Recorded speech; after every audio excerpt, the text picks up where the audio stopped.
नमस्कार, मैं GRS news के लिए गिरीश से कर रहा हूँ। आज के इस ब्लॉग में मैं किसान आंदोलन की बात करना चाहता हूँ। वो किसान जो इस समय जंतर मंतर पर चल रहे पहलवान को समर्थन करने के लिए विभिन्न प्रांतों से दिल्ली की ओर आ रहे हैं, जंतर मंतर की ओर आ रहे हैं। लेकिन कल पंजाब या अन्य जगह से आए प्रांत के किसानों ने ऐसी आपत्तिजनक नारे लगाई और ऐसा कार्य किया जिससे कि लोगों को मौका मिला एक बार फिर से ये आंदोलन उस ओर जाता दिखाई दे रहा है जैसा कि सरकार चाहती है। आप सभी लोगों को ध्यान होगा, जब किसान आंदोलन चला तो इसी प्रकार से किसानों के जत्थे जगह जगह से आ रहे थे।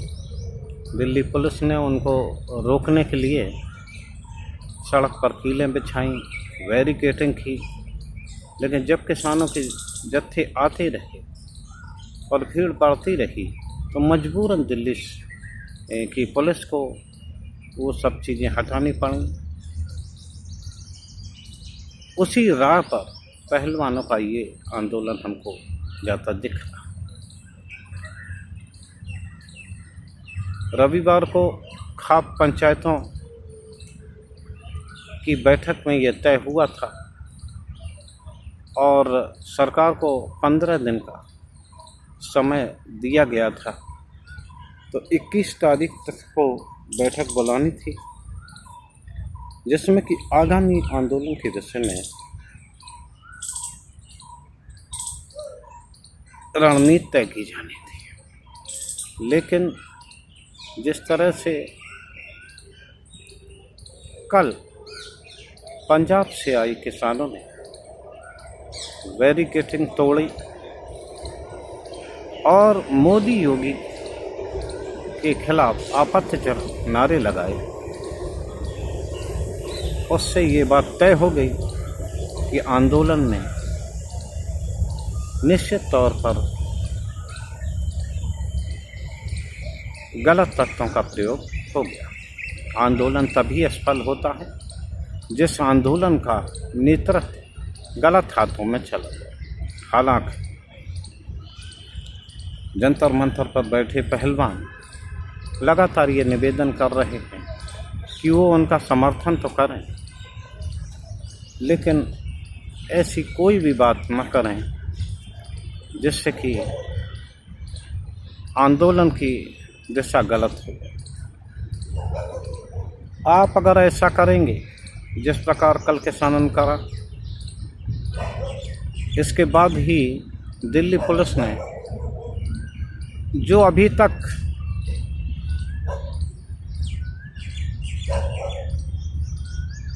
बैरिकेड रस्सी से बांध के रखे गए थे, कल उनको बेल्ट करा दिया गया। एक तरह से ये दीवार सी बन गई।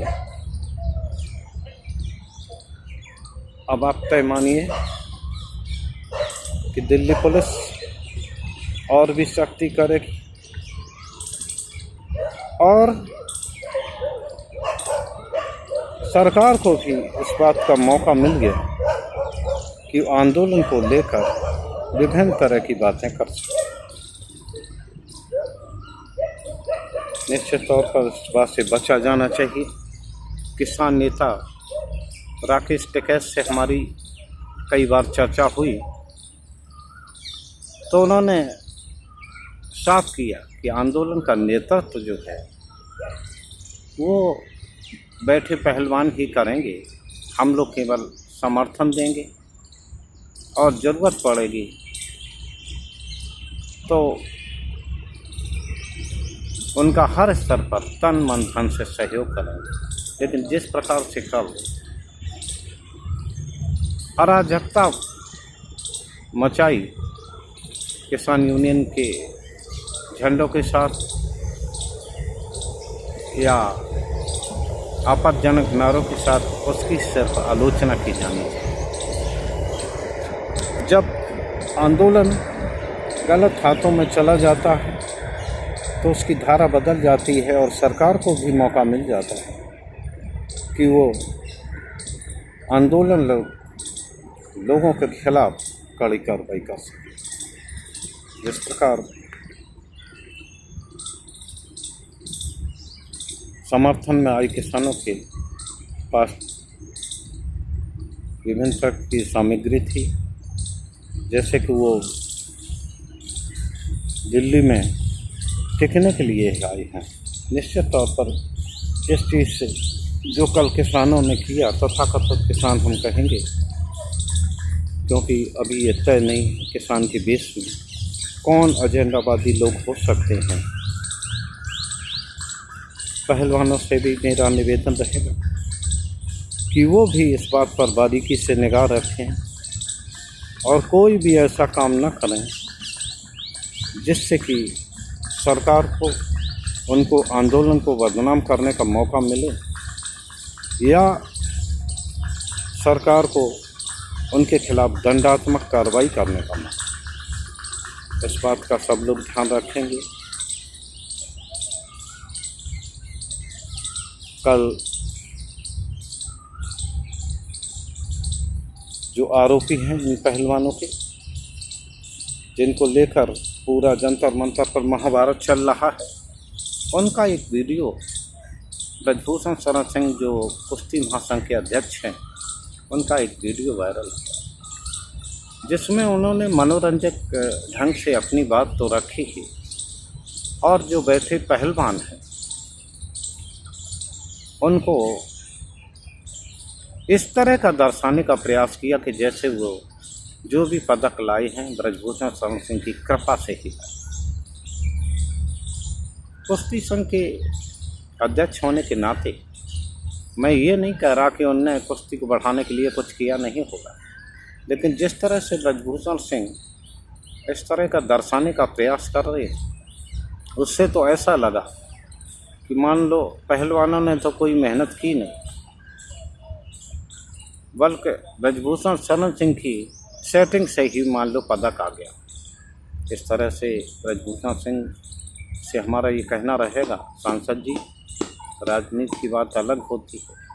अगर आपको इतना ही अपने ऊपर विश्वास है कि आप किसी को भी मेडल लाने लायक बना सकते हैं, तो इसकी शुरुआत आप अपने घर से ही कर दें। अपने बच्चों को पदक वीर बना दें। कहना आसान होता है, अच्छा तो ये रहता कि जैसे ही आप जिन्हें आप अपने बच्चे कहते हैं, अपनी बेटी कहते हैं, मैं ये सलाह तो आपको नहीं दूंगा क्योंकि अब तो राजनीति में नैतिकता न तो बची है और न ही आप में नैतिक बल है। अच्छा तो ये रहता कि जैसे ही आप पे आरोप गंभीर लगे तो आपको कम से कम अपने संघ से, जिसका कि कार्यकाल भी आप बता रहे हैं ख़त्म होने वाला है, तो इस पद से कम आपको इस्तीफा देना चाहिए। लेकिन आप में न तो शर्म बची है और न ही आप में नैतिकता है कि जो आप नैतिक बल के सहारे अपने पद को छोड़ सकें। आप इस तरह से बयान जारी कर रहे हैं जैसे कि आप बहुत बड़े कुश्ती के एक चिंतक हों। ठीक है, अगर आपने कुछ कदम कुश्ती के बढ़ोतरी के लिए उठाए होंगे तो आपको पद ये क्या भुइयाँ छीलने के लिए थोड़ी नहीं मिला, कुछ सुधार करने के लिए ही पद पर हैं। आप किसी पद पे हैं, निश्चित तौर पर आपने, मैं ये बात नहीं कह रहा कि आपने कुछ नहीं किया होगा, आपने प्रेरित करने के लिए हम भी जैसे छोटे छोटे आयोजन किसी प्रकार की प्रतियोगिताओं के कराते हैं तो वहाँ लोगों को प्रोत्साहित करते हैं जिससे कि उस प्रोत्साहन के बल पर ही कुछ मेधाएँ आगे बढ़ें। लेकिन जिस तरह आप खाप पंचायतों में फूट डालने का प्रयास कर रहे हैं और ये दिखाने का प्रयास करने कि वहाँ बैठे पहलवान अब चुके हुए हैं, तो ब्रजभूषण शरण सिंह ये याद रखिए, आदमी नहीं चुकता, समय चुकता। अभी आपका अच्छा समय चल रहा, लेकिन याद रखिए जिस दिन आप बेकाम के हो जाएंगे और सत्ता शीर्ष को ऐसा लगेगा कि आप अब उनके लिए काम के नहीं रहे हैं, तो निश्चित तौर पर आपको दूध में पड़ी मक्खी की तरह निकाल कर बाहर कर दिया जाएगा। आप याद रखिए, आप भले ही 6 बार के सांसद हो, एक बार आपकी पत्नी रही हो, लेकिन नेताजी, जो खुद को आप नेता कहते हैं, लेकिन आप एक साधारण कार्यकर्ता की हैसियत नहीं रखते। नेता वो होता है जो नेतृत्व कर, जब आपके नेतृत्व पर सवाल उठ रहे हैं तो क्यों आप पद को खुद से लपटाए बैठे हैं। और सुन लीजिए, जितना ही आप देर करेंगे उतना ही आपकी मान प्रतिष्ठा से खिलवाड़ होगा।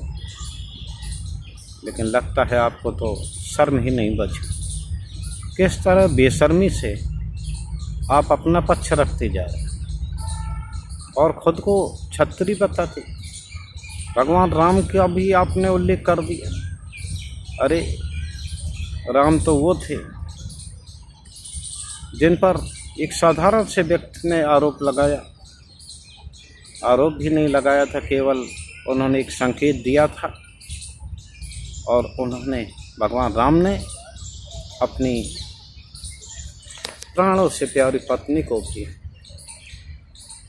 वन भेजने का काम किया था, उसको त्यागने का काम किया था। लेकिन कोई सिंह लगाने से कोई छत्री नहीं हो जाता। छत्रियों का काम केवल अपनी जात का ही उत्थान करना नहीं है, बल्कि समस्त बिरादरियों की जो रक्षा करे उसे को छत्री कहलाने का अधिकार है। अच्छा रहता कि आप अपने पद से कम इस्तीफा देते। आपको बहुत इस बात की वह है, आप दावा भी करते हैं कि आप निर्दोष साबित होंगे। अगर आप निर्दोष हैं तो यही पूरा देश आपका सम्मान करेगा और मैं पहला ऐसा व्यक्ति हूँगा जो जहाँ भी आप मिलेंगे, चाहे आप गोंडा में मिलें या लखनऊ में मिलें या दिल्ली में मिलें, अगर आप परमिशन देंगे तो वहाँ भी हम आपको सम्मानित करने का प्रयास करें। लेकिन कम से कम आपको नैतिकता तो यही करती कि आप अपना वो पद तो छोड़ें। आप किस तरह से खाद्य पंचायतों के जो प्रमुख है उनके बीच में उनके बच्चों की आड़ लेकर उनमें फूट डलवाना चाहते हैं। ठीक है, पहलवानों की चुकने की भी एक उम्र होती है, लेकिन आप भी चुक गए। और ध्यान रख लीजिए, ये अटल जी की भाजपा नहीं, ये नरेंद्र मोदी की भाजपा है जो सिर्फ और सिर्फ फायदे की बात करती है। जैसे ही आप उनके लिए गले की फांस बनने लगेंगे, वो 1 मिनट लगेगा कि आपको निकाल कर पार्टी से बाहर कर दिया जाए और आप कुछ भी नहीं कह पाएंगे। भले ही आप दबंग खुद को कहते हो, लेकिन जिस तरह से वो इस्तेमाल अपने साथ के लोगों पर ही करते हैं, केंद्रीय मंत्रियों को जिस तरह से उन्होंने बंधुआ सा बना के रखा है, तो ठाकुर साहब, खुद को आप राम का वंशज कहते हैं तो कम से कम उनके उस पर तो चलें जैसा भगवान राम ने आदर्श प्रस्तुत किया, उस आदर्श का तो करें। आप पर इतने आरोप लग रहे हैं और आप बेशर्मी से पद पर बने हुए। अरे कम से कम अपना वो पद छोड़ दें और जांच का सामना करें। जांच के बाद आप निर्दोष साबित हों तो यही देश जो आपके खिलाफ मुर्दाबाद कर रहा है, आपके पीछे चलने में देर नहीं करेगा। आशा है कि आप हमारे सुझाव पर, वैसे तो आप उम्र में हमसे बड़े हैं, लेकिन आप हमारे सुझाव पर गौर करेंगे और जिस अपराधी बोध का आप बात कर रहे हैं, कम से कम आप जिस दल में हैं उनके आदि पुरुष का ही ध्यान कर लें। हवाला कांड में सिर्फ एक डायरी में लिखी एक बात को लेकर ही माननीय लाल कृष्ण जी आडवाणी ने लोकसभा से अपना इस्तीफा दिया था और ये घोषणा की थी कि जब तक वो निर्दोष साबित नहीं होते तब तक वो सदन में चुन के नहीं आएंगे, और उन्होंने ऐसा किया भी। जैसे ही वे निर्दोष साबित हुए उन्होंने दोबारा चुनाव लड़ा और जीत कर सदन में आए। तो वो आदर्श प्रस्तुत करें। और एक महत्वपूर्ण वो भी है कि आपके कारण पूरे समाज के लोगों को गालियाँ खानी पड़ी। अरे छतरी तो हरदम त्याग का प्रतीक रहा है। त्याग करो और उस त्याग में भले ही परेशानी हो लेकिन इतिहास में नाम लिखा।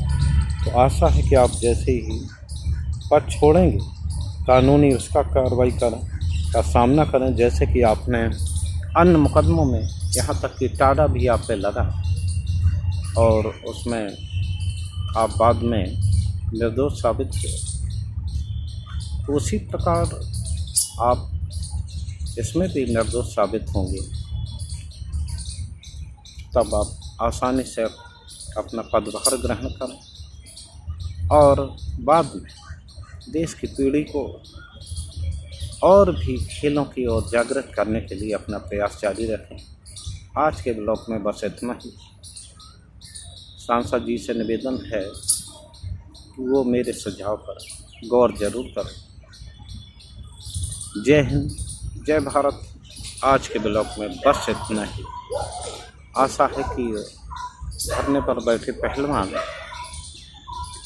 इन लोगों से भी सचेत रहेंगे जो उनके समर्थन के नाम पर अपनी राजनीति चमकाना चाहते हैं। जय हिंद।